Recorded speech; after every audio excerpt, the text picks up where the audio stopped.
வணக்கம் மக்களே. நேற்று வந்து பார்த்தீங்க அப்படின்னா உச்சநீதிமன்றம் வந்து சரமாரியான கேள்விகளை வந்து கேட்டிருந்தாங்க. ஸோ அதில் வந்து முக்கியமாக பார்த்தீங்க அப்படின்னா அரசு தரப்பில் வந்து சில வாதங்களை வந்து வச்சுருந்தாங்க.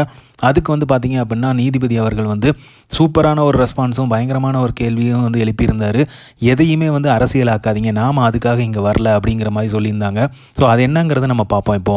ஸோ அரசு வாதம் வந்து பார்த்தீங்க அப்படின்னா தளபதி விஜய் அவர்கள் வந்து லேட்டாக வந்தார், தாமதமாக வந்தார், அதனால தான் வந்து இந்த மாதிரியான ஒரு சம்பவம் நிகழ்ந்துச்சு அப்படிங்கிற மாதிரி சொல்லியிருக்காரு. ஸோ மூத்த வழக்கறிஞர் வந்து அதை வந்து பேசியிருக்காரு.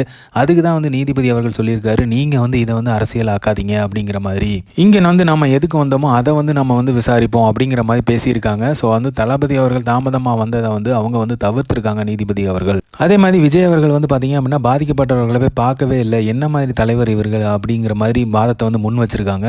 இப்போ நாம் பண்ணிகிட்டு இருக்க வழக்குக்கும் இதுக்கும் சம்மந்தம் இருக்கா? நம்ம என்ன விசாரிக்கணுமோ அதை நோக்கி வாங்க, அதை விட்டு வெளியே போகாதீங்க, அதுக்குள்ளே வாங்க, நம்ம அதை தான் விசாரிக்கணும். இதெல்லாம் வந்து நீதிமன்றம் வந்து கன்சிடர் பண்ணுங்கிற அவசியமே இல்லை அப்படிங்கிற மாதிரி நீதிபதி அவர்கள் வந்து சரமாரியான ஒரு பதிலை வந்து சொல்லியிருக்காங்க. அதே மாதிரி பார்த்தீங்க அப்படின்னா இன்னொரு வழக்கறிஞர் வந்து சொல்லியிருக்காரு, சிபிஐக்கு வந்து இந்த கேஸை கொடுத்தீங்க அப்படின்னா அவங்களுக்கு வந்து நிறைய வேலைகள் கொடுத்த மாதிரி இருக்கும், அவங்களுக்கு வந்து வேலை பழுவாக மாறிடும். ஸோ அதனால் வந்து இந்த கேஸ் வந்து அவங்களுக்கு கொடுக்க வேண்டாம் அப்படிங்கிற மாதிரி சொல்லியிருக்காரு. ஆனால் இந்த வாதத்துக்கு வந்து பார்த்தீங்க அப்படின்னா நீதிபதி அவர்கள் வந்து எந்த ஒரு ரியாக்ஷனும் கொடுக்கல, சொல்லவும் இல்லை அப்படிங்கிற மாதிரி சொல்லப்படுது. ஸோ இதுக்கு வந்து பார்த்தீங்க அப்படின்னா நமக்கே ஆன்சர் தெரியும் இல்லையா?